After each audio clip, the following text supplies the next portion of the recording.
Like when I was 16 years old, I was homeless. I didn't have any friends. I was homeless. I was eating from food banks. Like I was a very different person back then. I was a lot more aggressive, and I did run into like things with the police. I was manipulative for different kind of reasons back then. I was violent.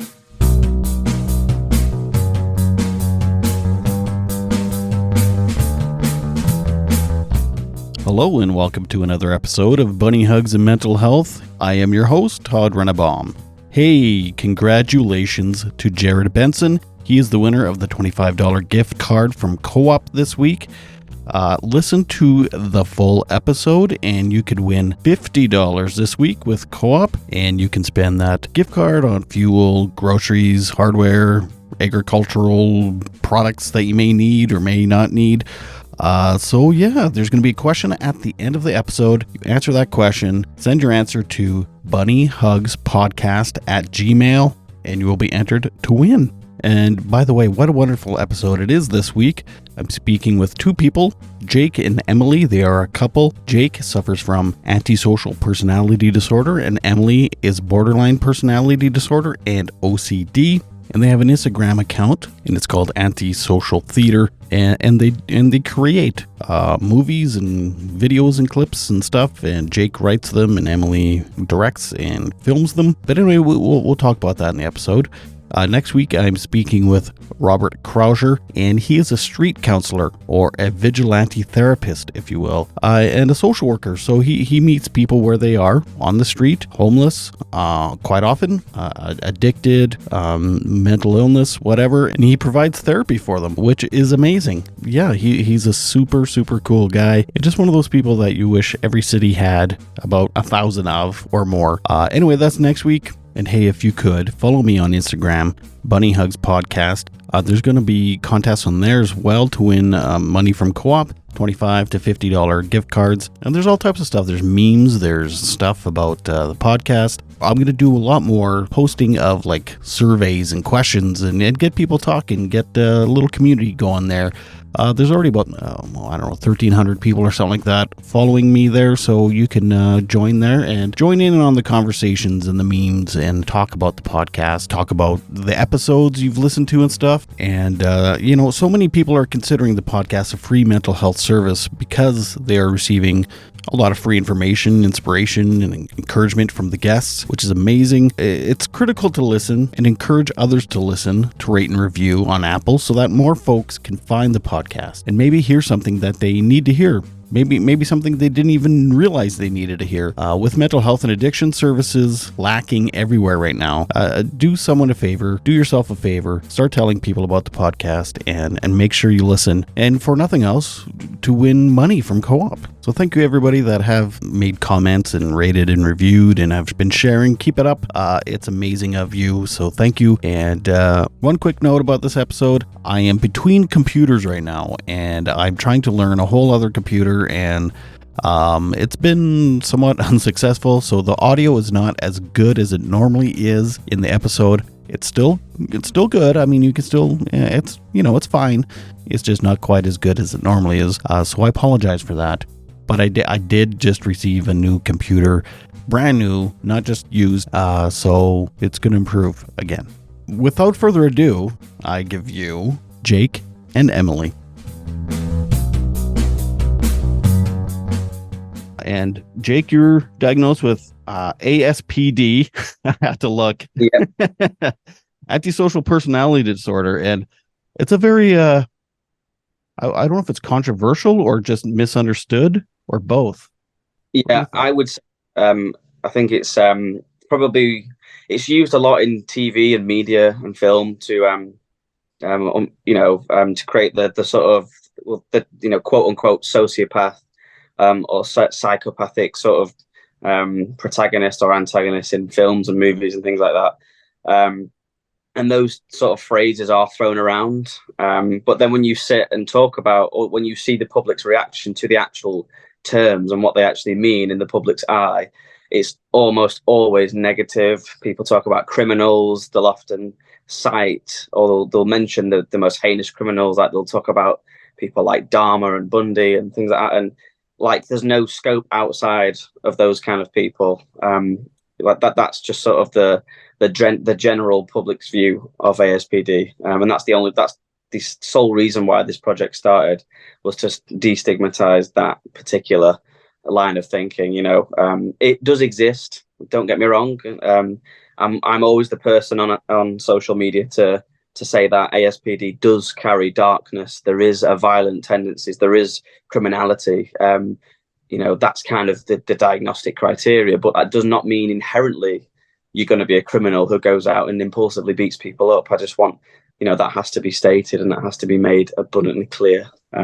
Yeah. If I understand this correctly, it's like narcissism, where it's like there's like 12 criteria, but you only need to have like 7 of them. So the other 5 you don't have could be these really, dark kind of symptoms.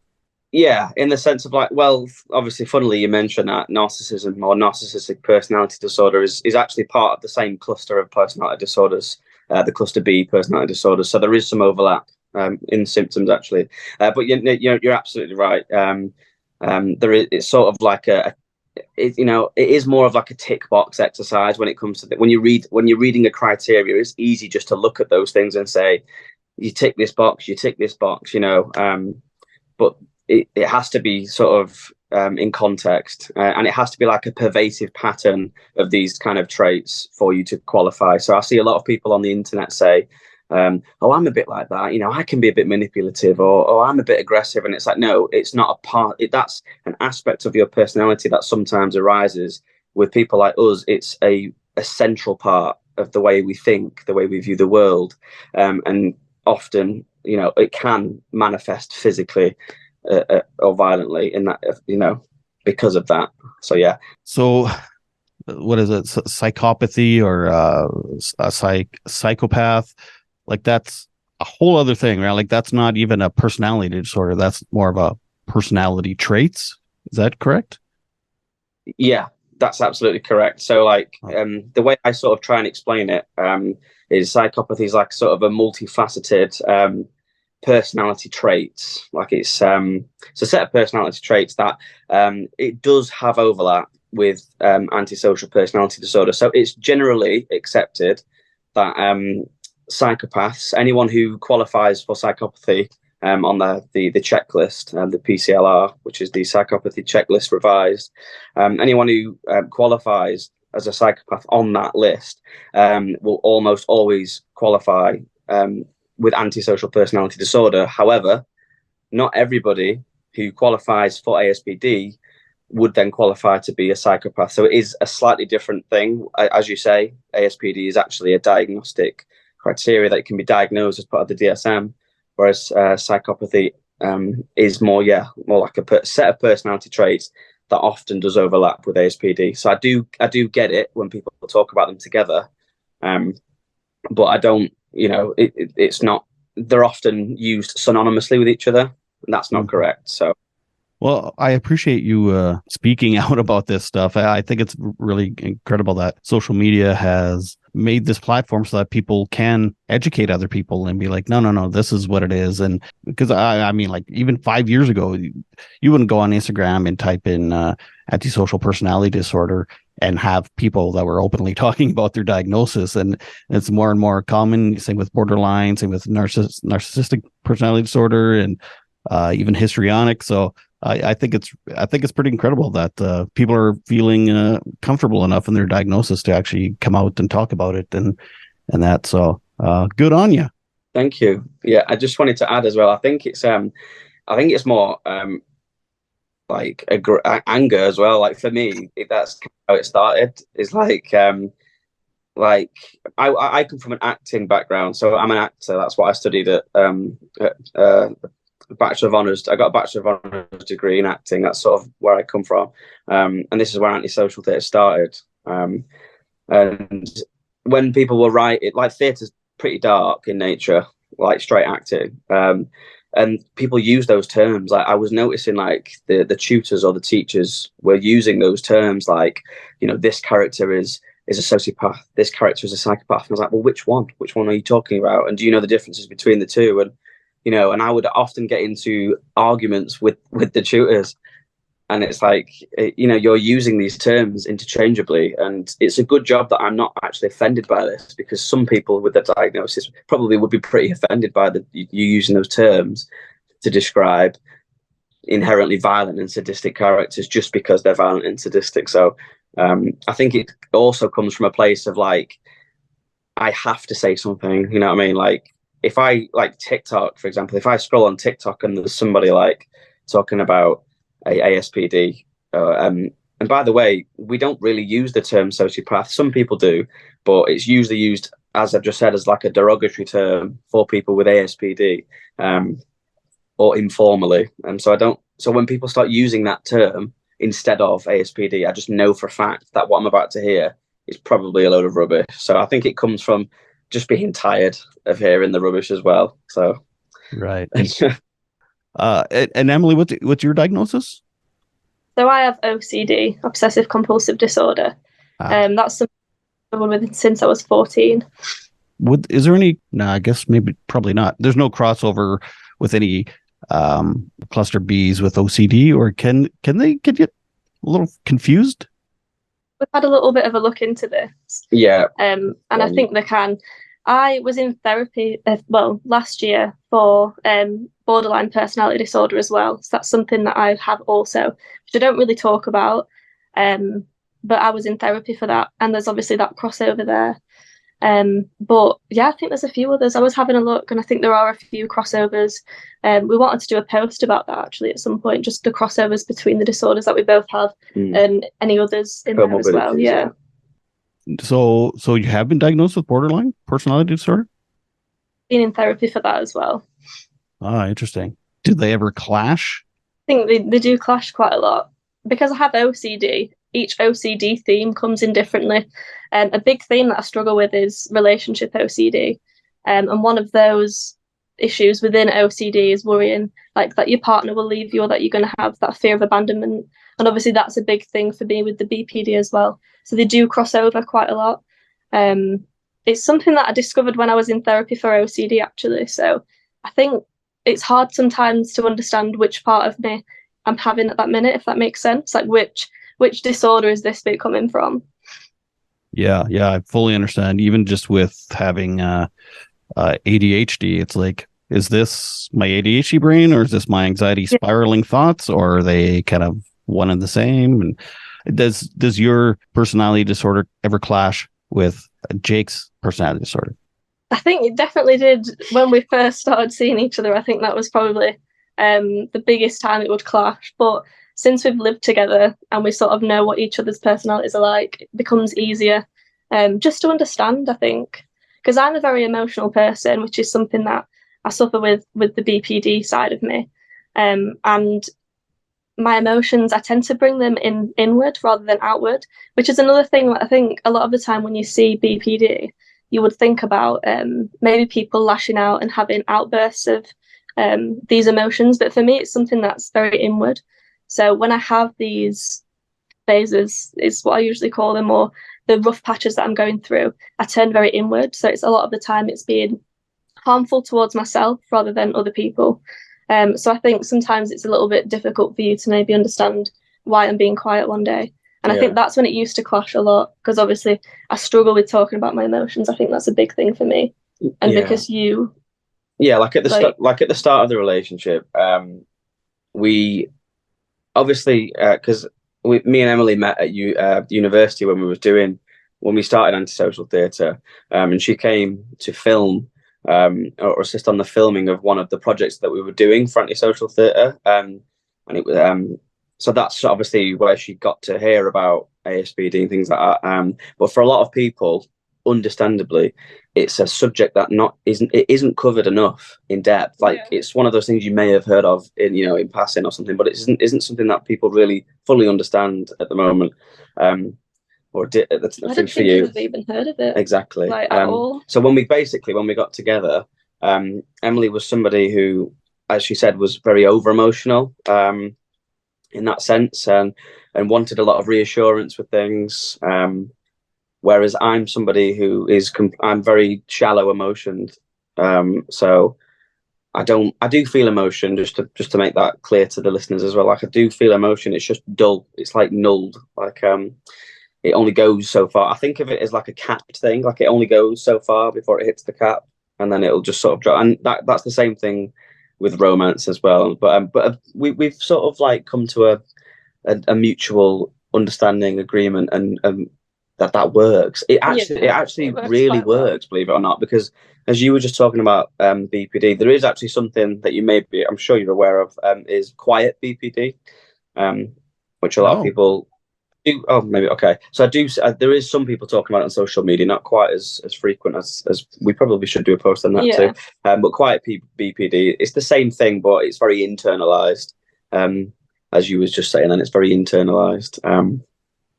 But so because for example, if Emily gets very upset and over it, maybe as irrational, we could use the term irrational, I sort of counteract that because I'm not over emotional. So it's sort of level-headed thinking from me that sort of soothes it down. So it actually surprisingly really works. Like balance, like yin and yang. Yeah. And the sex is great. It's pretty good. I suppose being both kind of diagnosed on the cluster B. I use the word spectrum. Spectrum, sure. I guess the more you understand yourself, then the more empathy you have for the other person, because you kind of then understand them a little better, because there's kind of a similar thing. So that's good. Yeah.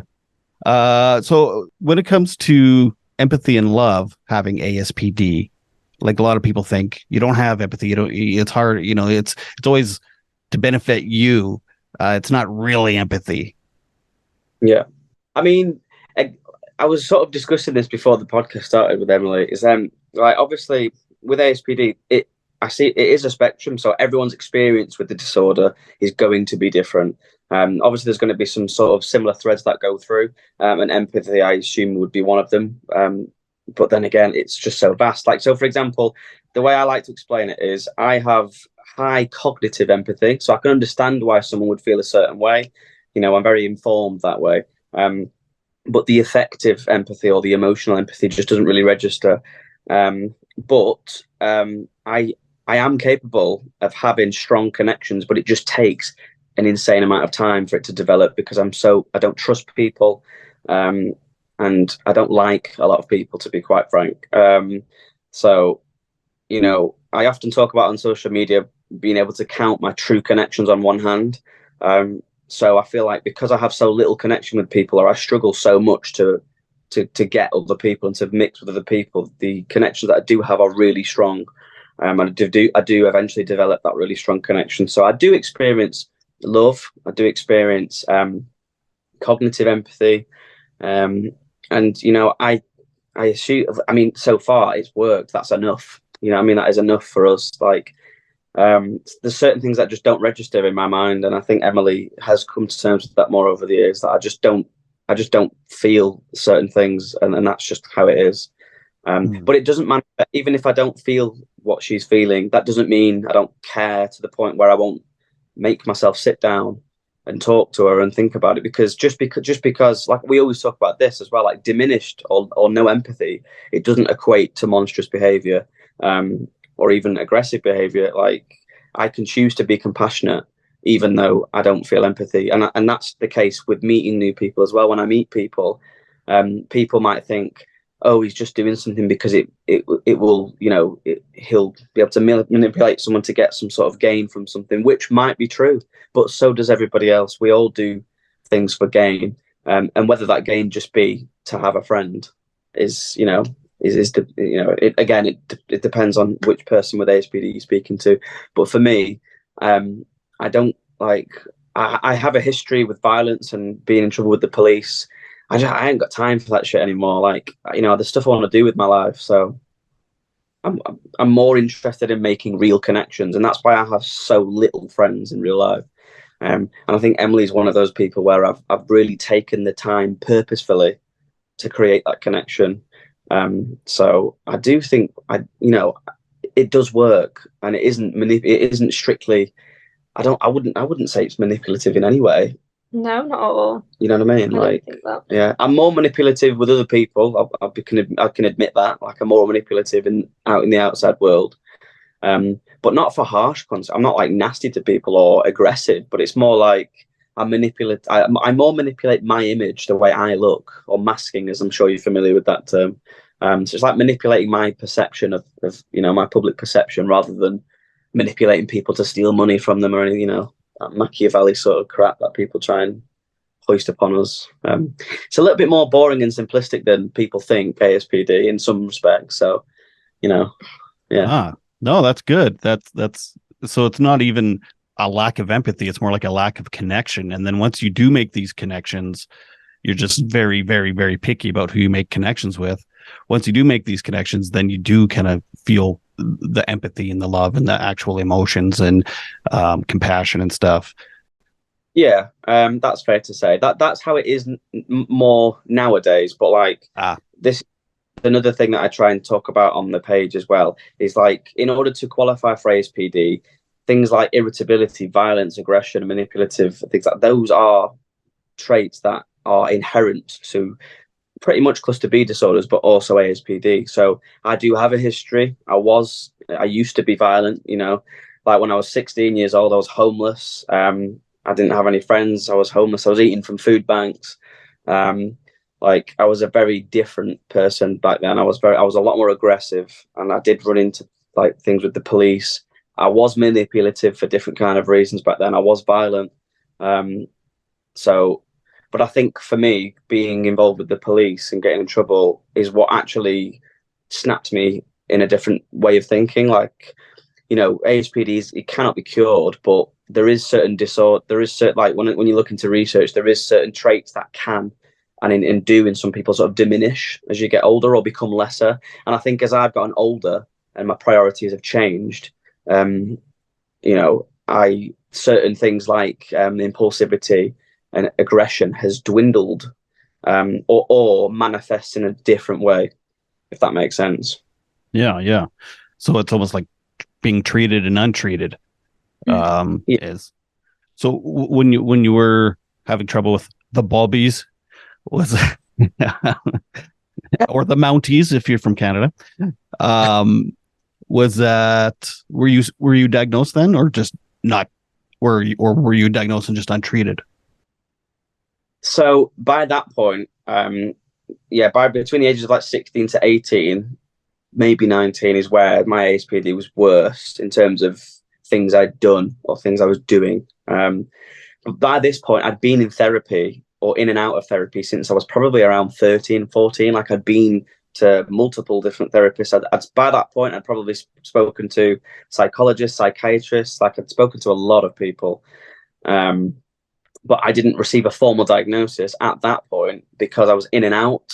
Like, anyone who's listening to this, or even yourself who's been into therapy, when you get a bad therapist, you get a bad therapist. Like, it's just crap. Like, I remember the third or fourth conversation I had when I was talking to a therapist about some really, like, on my page, this is open knowledge. Like, one thing I struggled with and still do to this day is like homicidal ideation.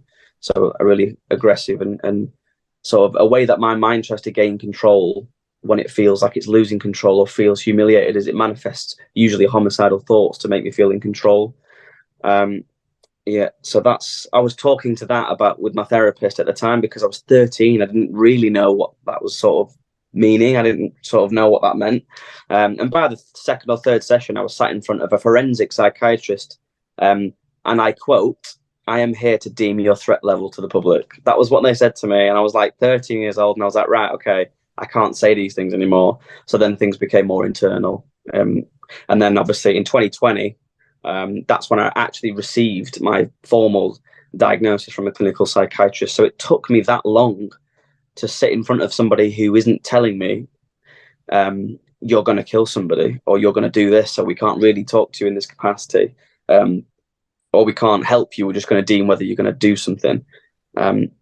It was kind of nice to speak to somebody in that capacity. So yeah, it took that long. So that, in a way, that perpetuates it. It's like, you're a bad person. We just want to know how bad you are. So then you think like, holy shit, this is I obviously can't talk about this out loud because people freak the fuck out and I'm a bad person. So I'm just going to internalize it and never talk about it. That's bananas. Yeah, the stigma extends to the professional world as well, unfortunately. Yeah, yeah. I'm so glad you brought up homicidal thoughts. That's something. That's something I didn't think I'd ever say, actually. But that's something I've wanted to talk about before on the podcast, and it's like because I've kind of hinted it with other people, and they're like, "Oh no, it's only been like self harm thoughts and stuff." Because shit, man, when I was like 9 years old, I remember fantasizing at night, going to sleep all warm and cuddly, thinking about murdering my school teacher that I fucking hated. It is like no one else does this. Like what the fuck? Like it is. It's like, and it's not like I was ever scared that I was ever going to do it. Was never a violent person, but it's you know, to me, it's almost it's a partner to suicidal thoughts. Sometimes it's like, Absolutely. yeah, it's a control thing, like you said. It's like, it's just a fantasy. You're absolutely correct. But I think it's the lesser known or lesser spoken about thing when it comes to ASPD. And that's what I mean. It does exist. Those thoughts do exist. And, once upon a time, probably when I was 18, because I suffered a lot at the time with drinking a lot as well. I was drinking a lot back then. And I 100% would have done something like I used to sit and plot these things and think about how I was going to get revenge on this person and that person, mostly my father, because he was probably the catalyst to all this because he was abusive and blah blah blah, and he turned out to be much worse later on down the line. We found out some of the things that he did, so warranted that this person should be abused back, and that was my mentality. Like I was going to get this person back. I was plotting all these things, so I definitely would have done it back then, But my mind, and that's another reason I love antisocial theory, was because it gives me a way of putting these thoughts and feelings into an educational format, but also like a cathartic and artistic format as well, because the homicidal thoughts are now turned into writings, poems, monologues, and then short films by Emily. So it's like sort of, I can't remember that film. I think it's Friday the 13th, where the actor, I think his name was Kane Hodder or something, in an interview said, killing people on screen has now stopped me from doing it in real life, and it always just made me relate to that. But yeah, it's also a judgment-free place, which is comforting, right? Because you can say whatever and not have someone come in and analyze you and like worry about the safety of the public. It's just like, these are my thoughts and I'm going to create some art based on it, and it's nice to not be judged or have people freak out. Yeah, and like just touching on something you said a minute ago, like a bit about homicidal thoughts being paired with suicidal thoughts. Like there's a big thing in like the mental health community now. Like, don't get me wrong, I love the fact that more people are talking about mental health, especially men's mental health, like suicide and things like that. I love that people are talking about that, and it's great, and it needs to keep going, that conversation.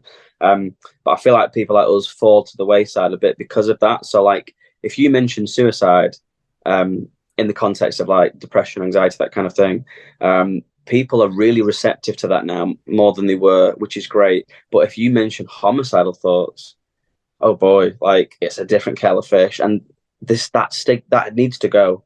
That needs to be stopped. And it's like, I would rather listen to somebody, like if I was a parent, for example, I'd rather listen to somebody say they feel this way, and then them talk through it and work through these aggressive feelings, maybe through, like for me, I worked through it through martial arts, through writing, through that kind of stuff. And that could stop somebody from doing it. Do you know what I mean? But if the sooner you vilify it and like force people to internalize it like I did, things could go a very different way, and things could have gone a very different way for me. So I think that needs to be addressed as well. Yeah, 100%. And you touched on this earlier too. Both ASPD and BP, I have a hard time with that, borderline personality disorder, are generally trauma based, right? Am I wrong? Is like, so it's like, that's another reason to make it judgment free. It's like, it's not like you like being this way, right? You gone through hell, and for whatever reason your brain went this way and other people's go that way. So I mean, you have suffered just as much as anyone else, and it's trauma based, and you need just as much empathy and therapy and medication, and you need to be taken care of too. And sure, you may have done some shitty things in the past, but you took responsibility and you're trying to get treated. You're trying to make yourself better. So instead of judging you, just give you the services and the support you need. Today's episode of Bunny Hugs and Mental Health is brought to you by Co-op. I've been a member of my local co-op, Sherwood Co-op, for about 25 years, I think. My co-op is one of more than 150 local independent cooperative associations in more than 600 communities across Western Canada. Co-op is a different kind of business. It's not just a gas bar or a grocery store, although co-op is those things too. At its core, co-op is a group of people working together to help their neighbors and build their community. Co-op members are owners, and success is shared with everyone. Your co-op doesn't benefit one person or one corporation. Your co-op was built for everyone. Your co-op was built for your community. Learn more about co-op and find a location near you at coop.crs.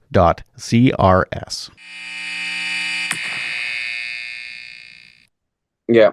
No, you're absolutely right. And it's like people almost take on the personality these days, though, of enjoying mental health disorders, like TikTok on the rise. And I did a post about this, and it's probably our most liked post, actually. It's pinned at the top of our page. And that it's not cool to have a personality disorder. Like, I didn't choose to wake up one day and think, oh, I'm going to be somebody who can't function in the normal world without thinking aggressive thoughts, or, I can't hold down a job properly, I've got no friends, blah, blah, blah, and a host of other things, that I can't really mention. But do you understand that I don't choose to be like that? Emily didn't choose to be the way she is, I'm sure. Like, obsessive compulsive disorder is such a stigmatized subject, as well as ASPD. But it even turns into like a business proposition. Like, I remember we were scrolling through Instagram, and an ad came up, and for like a cup business, or a mug business, and it was like obsessive compulsive. What was it? Obsessive cup disorder. Obsessive cup disorder. It's like people are trying to capitalize on being mentally ill, and that disgusts me. Like, I think there's more need for this conversation now than there ever has been. I think. I think it's disgusting, to be honest. Emily, do you think you don't talk as much about the BPD because of the stigma? I think that is a big thing. Yeah. OCD has been something that I mentioned I've suffered with since I was 14, but BPD never really crossed my mind until I started therapy and started receiving help for it.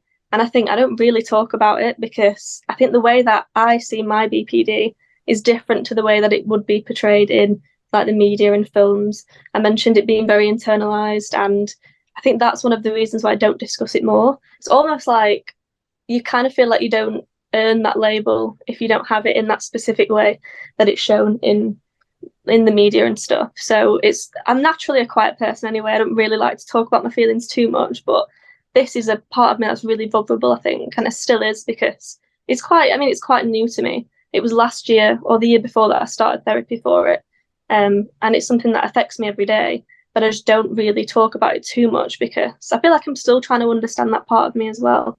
And get past that stigma myself, because when I first heard that, like, borderline personality disorder, you automatically think something else. So a lot of people, like, once they get diagnosed, it's almost like a relief. It's like, that's what it is. But you're not quite feeling that with the BPD diagnosis. It's nice to know why I feel the way I feel, and it's nice to know why my emotions maybe don't align up with everyone else's emotions, and why, if like something happens to me, there's a reason why my brain goes a different way, and maybe I overreact. Some people might say it's like, and why my brain goes there. It's nice to know that, but I think it's just something that I don't really talk about still, because I'm still learning about it myself, and just trying to accept it. But it was the same with OCD when I first developed that and realized that that's what I was suffering with, because there was a lot of dark thoughts involved with my OCD as well. I almost didn't want to talk about that either, and didn't want to go into that. I think it's just trying to accept those parts of yourself. It's a very, very vulnerable thing and a vulnerable state to be in, I think. So it is quite difficult for me to talk about. Well, I'm going to push your vulnerability here a little. What are some of the dark thoughts you've had with the OCD? Okay. OCD for me developed as having thoughts about harming people. So it was intrusive thoughts, specifically family members. Um, like it was that sort of thing when it first started, and I was really confused as to why I was getting these thoughts in my head. I think I was sat at a family party once, and it just something clicked in my head, and I had this awful thought. And from that point onwards, I don't think my brain's ever been the same. It's almost like something switched inside of me, and I just started getting these dark thoughts. So it's intrusive thoughts about harming people that you love in very violent ways. Not as revenge, but as just random thoughts. Yeah, just random, and then believing that you are this way. So for me, it was always worried that I was going to harm people. Maybe if I was sleeping, I was going to sleepwalk for some reason and harm my family. And then it's getting that anxiety about that thought. And then you develop things like compulsions to stop these thoughts. So for me, because I used to have thoughts that I was going to harm people whilst I was asleep or in my sleep, I'd get compulsions at night time. So it'd be really weird, bizarre things like shaking a dream catcher 5 times, cleaning behind my nails 5 times. That's how it started. So that's very typical OCD. And then that developed into other things, other compulsions such as reassurance seeking, confession. That's a big one for me, having to confess my thoughts to everyone. I think I have to confess every single thought I have to you sometimes, and it gets really draining for me. But they're the dark thoughts that I had at that point. There's also something, I don't know, I think it's just the intrusive thoughts. It's I don't want to have them, but they just pop up into my head, and sometimes they're really violent, and it's hard for me to deal with. You know what? I think I can relate. As a kid, I remember having kind of similar thoughts, but I remember just I kind of grew out of it. But yeah. I think that's maybe set the stage for some other issues that I deal with. But I still didn't have healthy thoughts. They just went a different way. But I remember I was diagnosed with a stomach ulcer because I had such bad anxiety when I was like grade 5. And some of the stuff I'd worry about is like, if I didn't even grow up religious at all. But it's like, if I didn't pray to God before I went to sleep, like, please don't let my house start on fire. Please don't let mommy and daddy die. Like, if I didn't do that, I'd wake up in the middle of the night, like, freak out, and like, I'd have to do it. Or if I didn't do, like, you talk about the kind of more physical rituals, shaking the dream catcher and stuff.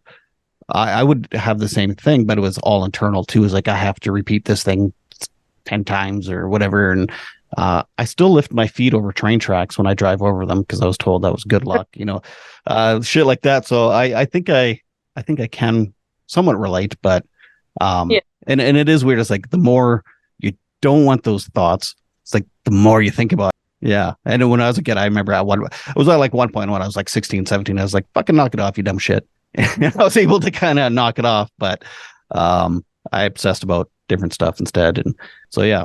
So that's interesting. Yeah, and it's like any other diagnosis. It can be crippling. Yeah, definitely. It's something that affects me. It started to affect me a lot more this year because I've gone through quite a bit of grief, and that is a big thing which brings up these emotions back for me. So when I started going through this really rough patch with losing a few family members and one of my family members becoming really ill, instead of focusing on that was happening, my mind would switch to the OCD. So OCD is very control based. So I think when I am feeling quite stressed, I will go and switch back to the OCD because in some way I feel like I can control that side of me, even though when I'm having these thoughts, I feel uncontrollable. So that I think that's what I'm dealing with at the minute. And I'm also like, yeah, it's just that sort of thing which I'm dealing with at the moment. So I'm having another flare up, and it's just trying to get back into that, understanding why you're feeling this way, understanding what intrusive thoughts are again, because I think I went through a stage where I was okay with my OCD for quite a while.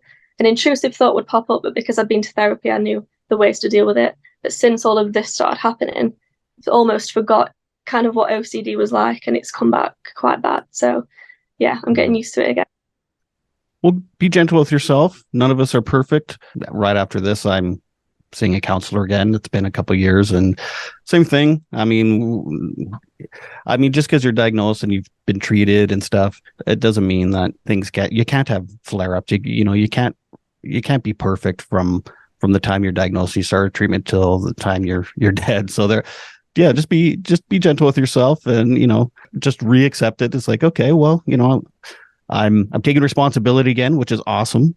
Like you said, you have enough tools to even be self-aware that, oh shit, this is happening again. So then you took responsibility, and that's huge right there. So good on you for that. And maybe this time next year you'll be where you were before, and because you took responsibility and you're seeing a therapist about it and stuff. And yeah, stress is a huge trigger for pretty much any diagnosis. I'm assuming stress is a huge trigger for ASPD as well.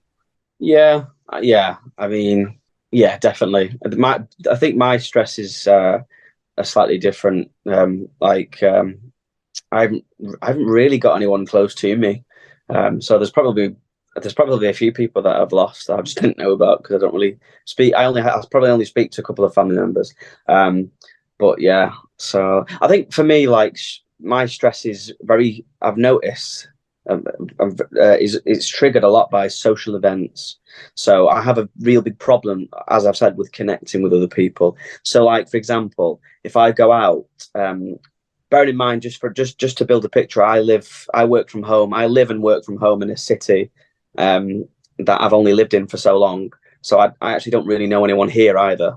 So my only chance to meet new people is like when I go out to an event, like if I go out to the clubs or to the bars. And there's if it doesn't go a certain way, it like fucks with my head and makes me really aggressive. Like so, and so I said this to Emily. You'll know when something's been triggered because I'll write a new story, and a new story will appear on my writing page, and you can sort of decipher what's happened if you read between the lines in those stories. But basically, if I go out, and I'm trying to portray myself as in the best way possible, like I'm happy-go-lucky, I'm interesting, which it works sometimes, but sometimes it doesn't get the reception that I would like, and I don't feel like I'm being what's the word? Like I don't feel like I'm being appreciated or noticed enough. So then I'll go into this really insecure bubble, and then obviously, which is enhanced by drinking anyway. And it'll just make me feel so low and so like those thoughts that I had control of, because the homicidal thoughts I have a lot of control of these days, but it's like opening like that scene in The Shining when the lift opens and the blood comes running out.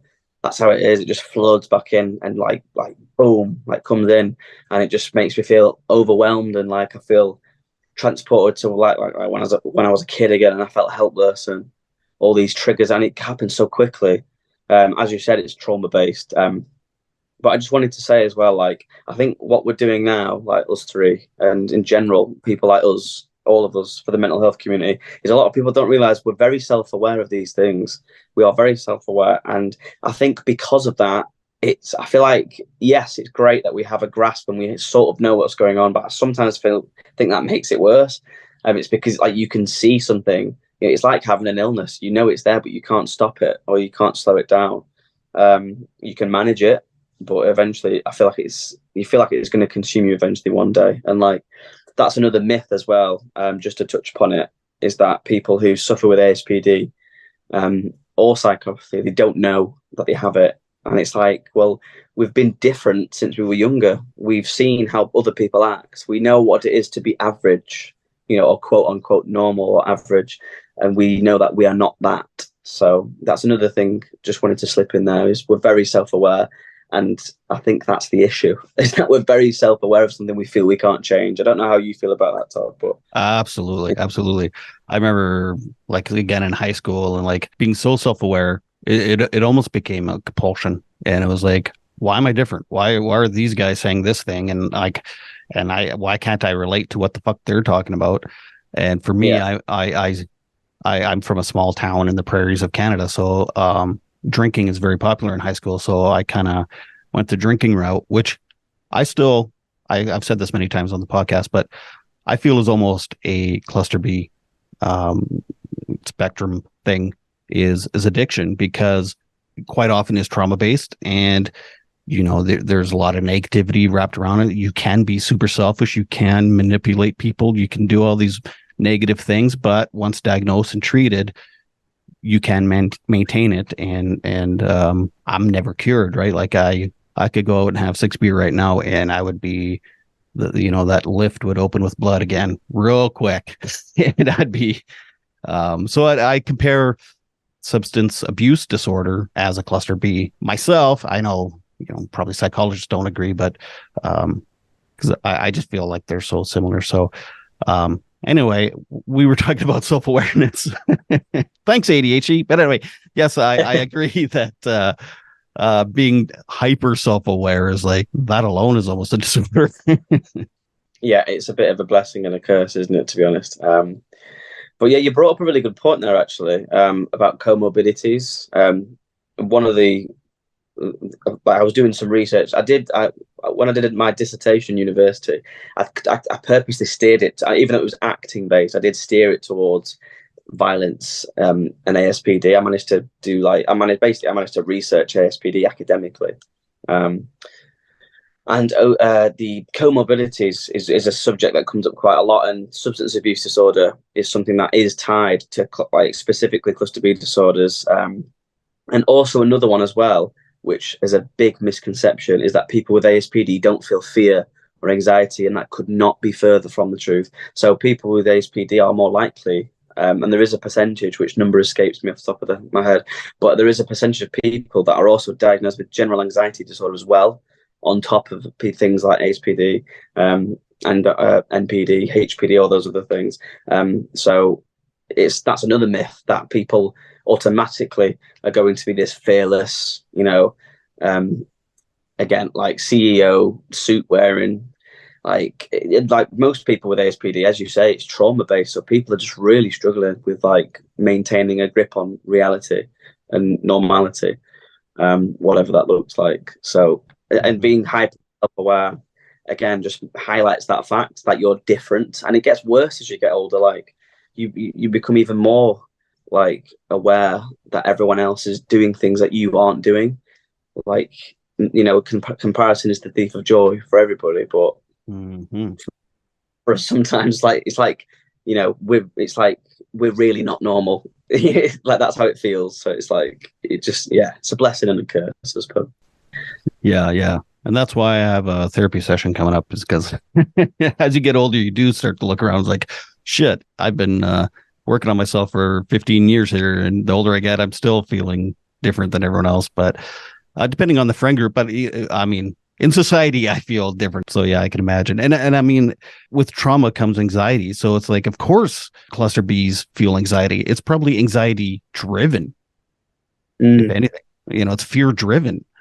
Yeah, like hypervigilance is the word I like to use. Is like you're constantly on the lookout for something that's coming to get you. And I feel like that's just the case for trauma in general. No matter what disorder you may be holding, it's just you're always on the lookout for, is somebody laughing at me, or is somebody trying to manipulate me? And that's another reason why we don't let people in, is because of that. Is because you're so, on the fence as to who like, for me, a lot of the things with ASPD as well, and any sort of cluster B disorder, it's not just your actions, it's not just what you do, it's the way you see the world and how you think. Obviously, antisocial meaning anti-society. So a lot of my thoughts and the way I see the way I see through the world, I always think about it as like sort of glasses. Like, some people see the world through rose-tinted glasses, as the saying goes, but I feel like with ASPD, it's a very dark lens. It's like, and similar to BPD, where it's like black and white. Like, there's just, it's like misery, and that's pretty much it, until the veil lifts for a little bit, and you think, oh, it's okay, it's not too bad, and then it comes back again. And I just feel like you can't escape it, and that's what I mean by hypervigilance. Is you just sort of you're waiting for the next thing. You can't chill. Do you know what I mean? Mm-hmm. And I'm sure I relate to that regardless of what they're going through. Like, and that's the whole suffering part that people don't understand. It's not like people with cluster B or disorders are having a good time manipulating people and stuff. I mean, it's a fucking nightmare in their head.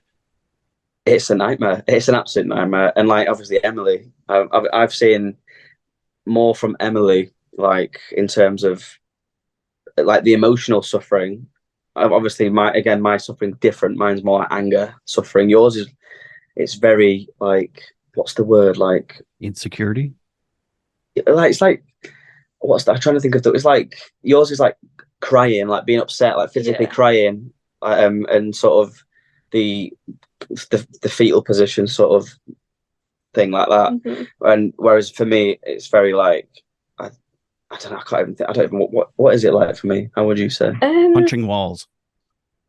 That's the typical what you'd think. But I started jiu-jitsu. That's what I did. So illegally strangling people was great for me. But I picked up an injury, so I've had to stop it for a little while. But I always weightlift. Like I feel like if I throw myself into something else, if I obsess over something else, it sort of takes it away for a little while, you know. And another thing as well, and I'm sure, Todd, you may relate to this as well, and anyone else who's listening, is Emily. I was actually talking about OCD a few weeks ago, and the way that she described it, it's and a lot of people do this with mental health as well, as they almost personify the disorder, like it's something else living inside you, like coexisting with you. And I think for some people that's actually a really helpful way of looking at it. Yeah. Like you do art, don't you? You do drawings. I feel like if you like, there's drawings on the internet. I can't remember the artist, but they do like representations of mental health disorders, and I think it's that being able to see it in that way as well, it puts it into context for people who don't suffer. Yeah. Because a lot of people say a lot of the common things I hear is, "Oh, I didn't see you like that. Oh, I didn't know you were suffering like that." And I was like, well, that's because I fucking learned how to mask for the past 20 odd years. And I think that's probably why I struggle to talk about the BPD side of me, is because I've had that reaction from people. Oh, well, I don't see you that way. And it's almost like a bit of you just feel like you shouldn't have that label then. It's a gut punch. Yeah. Isn't it? It's like I'm not messed up enough for you. It, and I'm trying to accept myself as who I am. And you've now just said, well, I don't think that is true. And it's almost like, oh, I'm back to the beginning now, trying to accept myself again. But you're right about the personifying. I think it is easier. I don't know, maybe it's easier to accept it if you're personifying it. But it's easier to describe as well. You give it an ID, don't you? You give it, it's like I wrote a story recently called The Boogeyman, and the boogeyman in the story is my dad, my father. So I've given it an identity, I've given it a shape, a form, and like something to direct the hate towards. And I feel like sometimes that can be quite cathartic. Yeah. We even learned that when I was in treatment for addiction. It's like, oh, that's the addiction talking, or don't let the addiction do this to you. And it's like, wait a minute, you can do that. You can separate the two. Like, I'm not my addiction. Like, I'm a good person. This is not Todd. It's this other thing that's like creeps in and tells me to do these things, or makes me drink, or makes me want to, do all these other fucked up things. So it's like, oh yeah, okay, so I'm not a shitty person. I just have this shitty disorder. So now it's my responsibility to take care of this shitty disorder. It's that time again. No, I'm not going to do it like that. It's that time again for that Some Bunny special, a segment where we chat about who cooperated in your mental health journey and helped fill your emotional tank, brought to you by Co-op. Co-op here is like a grocery store. Yeah. Oh, well, yeah, they have grocery stores too here, actually. Yeah, but so anyway, who in your life has been that inspiration that kind of in your darkest times kept you going? Probably Emily. Yeah, I'd say the same for you. Yeah, just because I didn't think I could meet somebody who would get it and like really get it. Like I could sit down and say, I could list all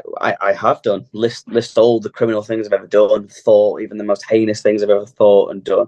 And she just kind of goes, okay, and I still love you, and we can still be somebody, we can still have a life that's away from that. And that was the moment I sort of thought, okay, not everyone is out to get me. So that would be Emily, yeah. Yeah, and I think mine would be you.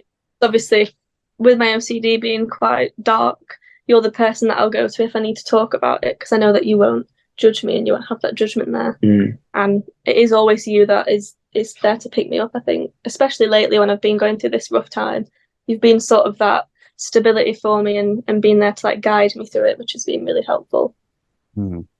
Well, what have we here? That's fine. Like your British accent. Yeah. Antisocial theater. So how did that come about? And is it just you two, or is it a bigger project? And is it, a group of people? And what is it exactly? So essentially, Antisocial Theatre started out as a mental health based theatre company that the sole goal was to raise awareness about controversial and stigmatized mental health disorders, specifically through the medium of art, and that obviously the clues in the name theatre. But it started in 2009, late 2019, so just before lockdown. So when we were doing our first project, which is where we met, as I mentioned earlier, COVID happened, blah blah blah. We all got locked down.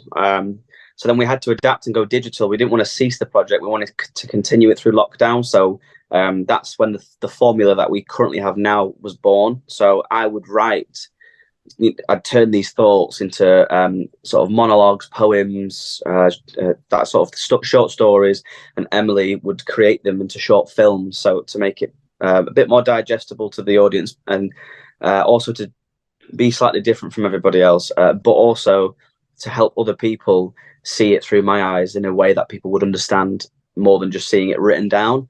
And we also, along the way, started to pick up the educational side as well. Like, while we're doing this, we're showing how it is to live with these disorders, but let's educate people as well. So we sort of took on that as well. And that's originally we had 4 members. So when I was at university, we had an extra 2 members, Ben and Danny, they were called. But they sort of went their separate ways, and we've continued the project basically. But that's Antisocial in a nutshell, isn't it? Yeah, pretty much. Yeah. Right on. Well, I mean, art is huge in my life too. It's so nice to be able to express yourself when you can't use words. Well, in your case, I guess it is words. And Emily, even though it's not your writings, you must feel just as creative because you then take those writings and create what you see from it. Yeah, definitely. So I am a videographer. That's the background that I come from. So it's almost like I get given a script and then I get free creative control to build the shots around it, find the locations that we want to use. So it's a really nice creative process. And then I think obviously you sometimes help me with a little bit of the shots, and then I help you maybe with the way that you've written it. Yeah. And we sort of work together, but you're the writing side and I'm the filming side. But yeah, you're right. It's like, it's both of our projects, but we work on it in different ways. It works really well. Yeah, and we want to go bigger. Like, as I said, we started out doing the educational stuff and stuff like that, but we've had talks in recent weeks. We want to go bigger. Like, we want to. We've now moved on to TikTok. That's YouTube. That's now we've gone on to YouTube. So we want to broaden out and we want to make this a more regular thing, and we want to talk more to people like yourself, and we want to talk more to camera and give a bit more of a personable feel, because there is people out there on Instagram who are educating about ASPD and things like that. There's some great pages, but I feel like what it's lacking in that world is a personable face that you can put like a name and a face to. And for a lot of people, they don't feel comfortable being sort of not anonymous about it, and I understand that, but I'm completely comfortable with it, and I want to, we want to take it to the big leagues. We want to make some great films that people can relate to. We ideally this would be our job. Like, I would love this to be our full-time job. Yeah, definitely. And maybe it will be one day, but that's the goal. We want to go bigger, I feel that, brother. And I could sit here and talk with you guys for 8 hours, but is there anything that hasn't been brought up yet that you want to make sure that's mentioned? I think just some like overall points to hit home, I would say, is that just because somebody has ASPD and has diminished empathy or aggressive tendencies, it doesn't inherently make someone abusive. Someone who has a personality disorder is not inherently violent, abusive. They're not going to, kill your cat or steal your bank, like all your money from your bank. Like, they are human beings, they are people, and they are deserving of love and treatment just as anybody else.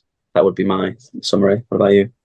I think for me, it would be the thing that I mentioned about BPD. It's not always as it seems, and just because somebody doesn't come across that way and they're not open about it doesn't mean that they're not suffering just as much as anybody else with that disorder. And a lot of the time, for some people that are in the maybe early journeys of it and that haven't accepted it fully in themselves yet, it's not going to be obvious, but it's still there and it's still present.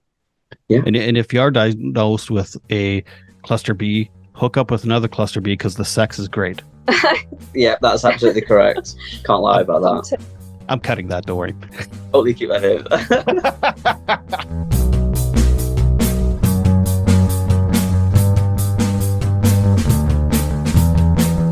Thank you so much, Jake and Emily. That's very amazing of you. Like I said during the interview, I think it's incredible that you are able to come out and just talk openly about having antisocial personality disorder and borderline personality disorder, and just trying to end the stigma and educate people. So that's amazing of you. Thank you so much for this.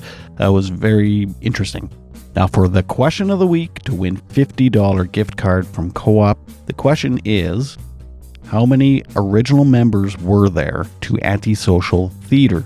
Email your answer to bunnyhugspodcast@gmail. That question again, how many original members were there in Antisocial Theater? And email your answer to bunnyhugspodcast@gmail. $50. That's a lot of money. Make sure you listen to next week's episode with Rob Krauser, the vigilante therapist who gives free counseling to people on the street. Be sure to follow Bunny Hugs Podcast on Instagram, Bunny Hugs and Mental Health on Facebook, and be sure to tell people about the podcast. Be sure to rate and review. You never know who's going to hear something that could change your life. Thank you for listening. Love you all. I've got a whole bunch of great episodes coming up, by the way, and it's going to be great. So anyway, until next week, please remember to make your beds and take your meds. Bye.